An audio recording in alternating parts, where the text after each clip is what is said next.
A mí me llamó la atención, digo a ustedes, el título del mensaje: Engaños sobre los espíritus. Es que nos engañamos mucho, ¿no? Hacemos una idea, pues, de todo esto que ustedes hablaron, pues que todos hablamos de lo mismo, ¿no? Y son todos engaños, ¿no? Sobre los espíritus. Entonces me pareció muy interesante el paralelo, no sé si así se dice en español, el paralelismo que hice en las relaciones sociales, las relaciones que tenemos nosotros con los amigos, el respeto que debemos tener con la misma relación con los espíritus, ¿no? Que ahí tratarlos como si fueran esclavos de nuestros caprichos y cosas así, realmente son engaños que tenemos, engaños que traemos sobre los espíritus. Hay que realmente hacer de esta relación una relación de amor, de cariño, de respeto y de gratitud, porque son amigos invisibles, silenciosos, que nos hace muchísimo sí que nosotros nos demos cuenta.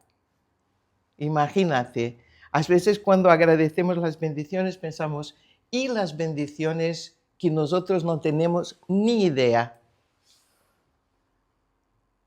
que durante el día no nos damos cuenta, y ellos están ahí a trabajar en este silencio, en esta invisibilidad, esta caridad pura, ¿no? Para hacernos felices, para hacernos mejores, para nos dar conforto, orientación, amor, cariño, todo, ¿no? Entonces es muy bonito. Muchísimas gracias, Nacho. Muy bien, amigos queridos. Quería primero agradecer a Nacho, que estaba aquí semana pasada cuando yo no pude estar. Muchas gracias, Nacho.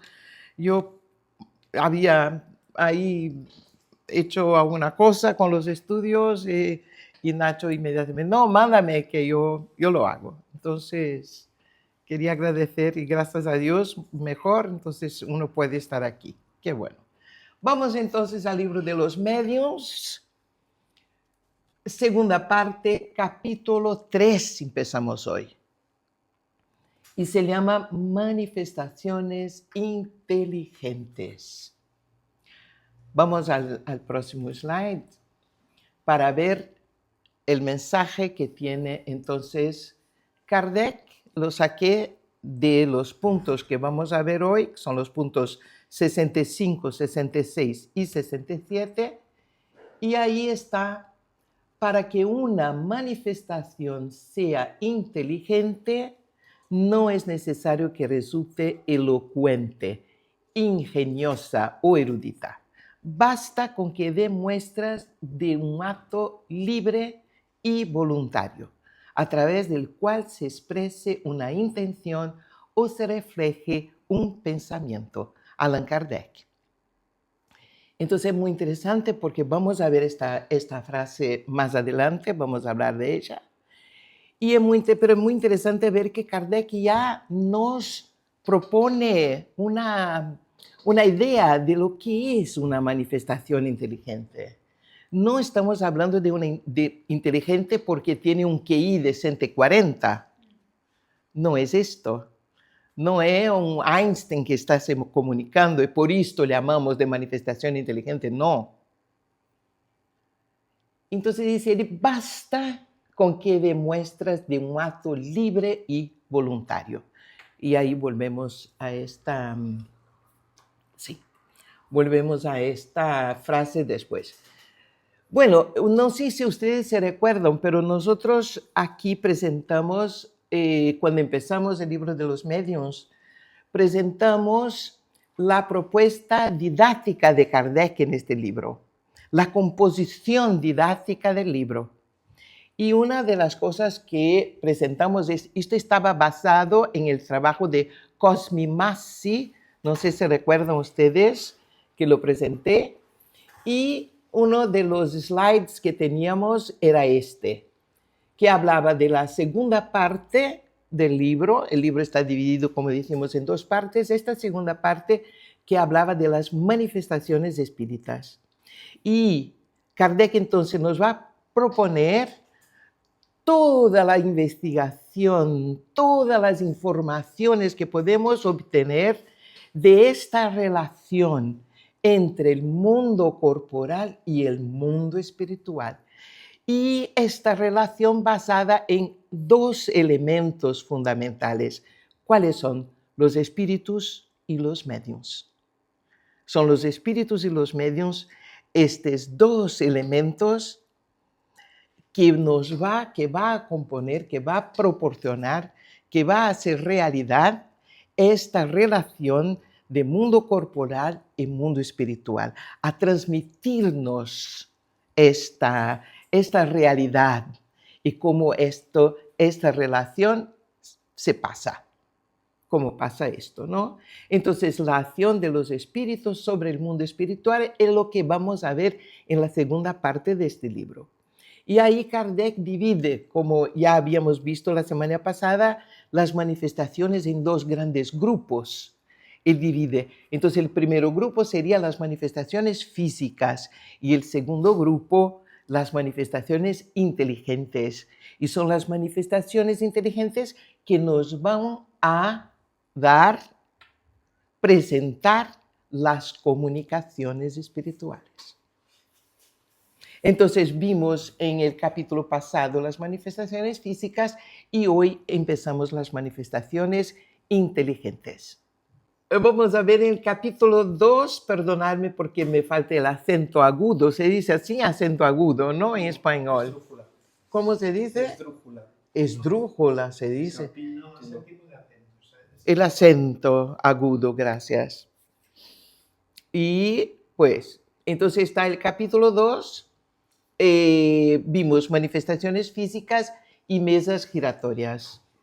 Y ahí nos preguntamos, ¿y por qué llama Kardec las manifestaciones físicas de efectos físicos, de mesas giratorias, ¿no? Claro, porque ahí cuando introduce los efectos físicos y habla de las mesas giratorias, porque son las mesas giratorias que dieron origen al espiritismo, ya sabemos. Y claro, sabemos también que el moderno espiritualismo empieza en 1848 en Hydesville, en Estados Unidos. Esto ya sabemos.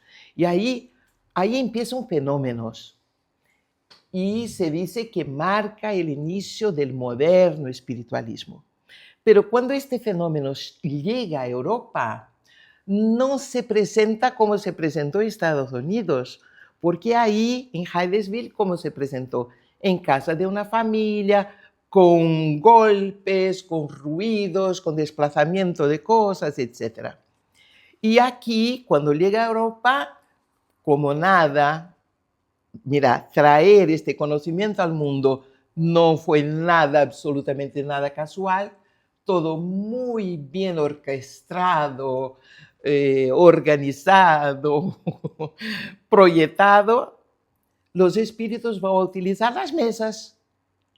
¿Por qué? Porque mesas había en todos lados y las mesas se sentaba la gente. Se entraba en una casa, había una mesita pequeña ahí en el vestíbulo, por ejemplo, ¿no? Entonces, mesas por todo lado. Entonces dicen los espíritus, ¿qué vamos a utilizar de instrumento? Mesas. Qué genial, ¿no? Y ahí dice Kardec, sea como fuera, el fenómeno de las mesas giratorias será siempre el punto de partida de la doctrina espírita. Y ahí nos va a introducir en el capítulo 3 las manifestaciones inteligentes, como ya decimos, y de las manifestaciones inteligentes va a sacar un axioma, que es un axioma básico en la doctrina espírita, que dice, todo efecto inteligente debe tener una causa inteligente. Fabuloso, ¿no? Porque claro, si una mesa se desplaza o se pasa o se da un golpe o algo así, lo vamos a ver, se puede explicar por otros motivos, se puede explicar por otros medios, pero si esta mesa empieza a darme respuestas inteligentes, ¿qué puedo pensar? La mesa no tiene cerebro, la mesa no puede pensar. Entonces, este efecto inteligente tiene que tener una causa inteligente. Hay ahí una fuerza inteligente por detrás de la mesa que la hace darme respuestas inteligentes. Entonces, esto vamos a ver un poquito más de cerca después. Vamos ahí. Entonces dice empieza Kardec este punto 65 a decir, esos efectos, está hablando del efecto físicos, que ya vimos la semana pasada, o antes, ¿no? Antes. Esos efectos podrían explicarse perfectamente a través de la acción de una corriente magnética o eléctrica, o también por la de un fluido cualquiera. Sí, es verdad, es verdad. Un golpe, un desplazamiento, alguna cosa de estos efectos físicos se podía, sí, explicar por una corriente eléctrica, corriente electromagnética, la mecánica clásica newtoniana podría explicar, ¿por qué no? Tal vez un fluido desconocido, un fenómeno físico, puramente físico, pero todavía desconocido. Podía explicar esta cuestión, cómo la ciencia ha descubierto tantas fuerzas que mueven el mundo y estas descubiertas vinieron despacio. Pero y dice más Kardec, esa fue en efecto la primera solución que se dio a tales fenómenos y que con razón podía pasar por muy lógica. Sin duda, habría prevalecido si otros hechos no hubiesen venido a demostrar que era insuficiente. Ay, entonces no era solamente golpes, desplazamiento, había otras cosas, otros hechos que ahí la física mecánica, la mecánica clásica no podía más explicar. ¿Y qué era? ¿Qué hechos eran estos? A ver, ¿qué hechos? ¿Qué hechos eran? Bueno, ahí es porque a mí me parece tan bonito, ¿no? Entonces digo, una cosita así. Está bien. Vamos a ver a qué hechos Kardec se refiere. Esos hechos, dice él, son las pruebas de inteligencia que los fenómenos ofrecieron.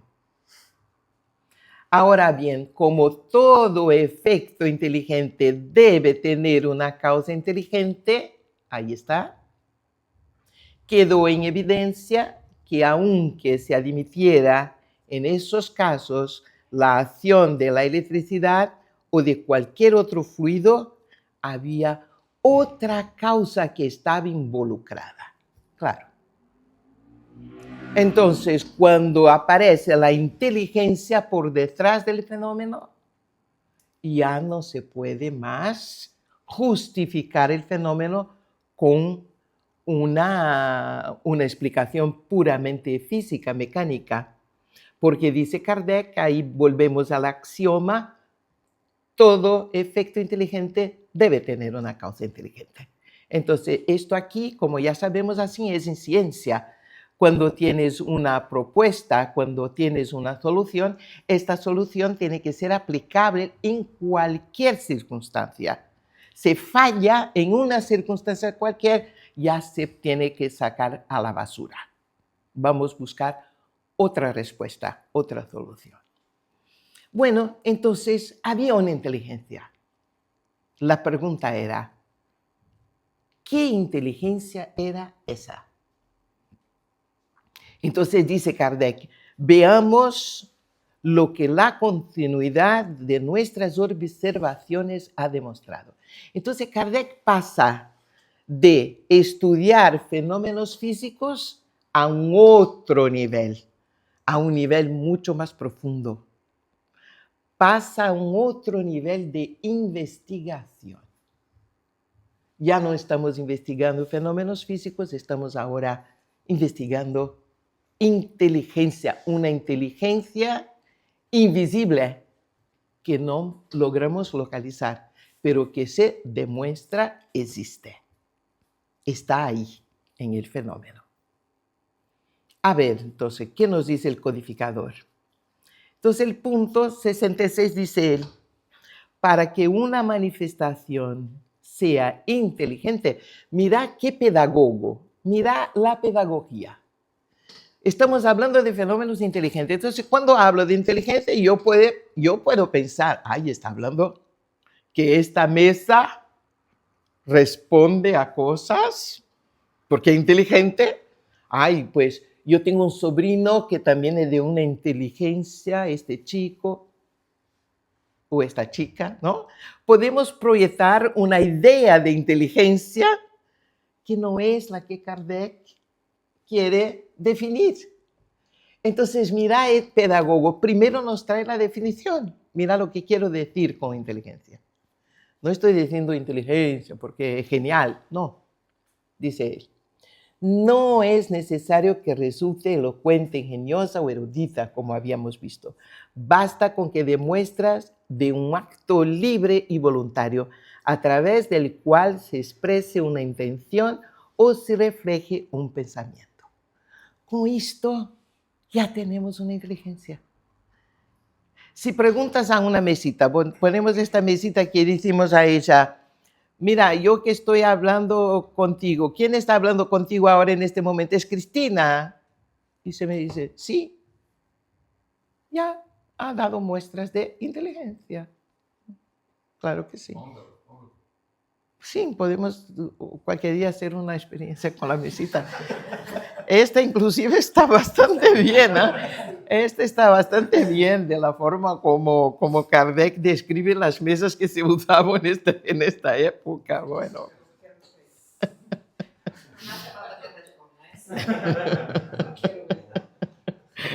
Entonces creo que estamos de acuerdo con lo que Kardec quiere decir aquí, ¿no? Sobre inteligencia. Entonces, vamos adelante.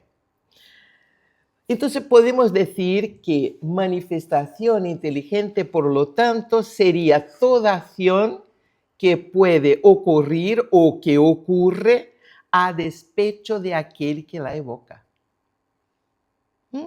Entonces, sería entonces esta acción que va a ocurrir a despecho de lo que yo quiera o que yo quiera. Vamos a ver también. Adelante, vamos. Entonces dice Kardec en este punto, por cierto, cuando vemos una veleta, y aquí tenemos la veleta, ¿no? Ahí tenemos la veleta. ¿No existe una veleta en español? Sí, pues. Y ahí dice, cuando vemos una veleta agitada por el viento, mira que nos trae un ejemplo bastante simple.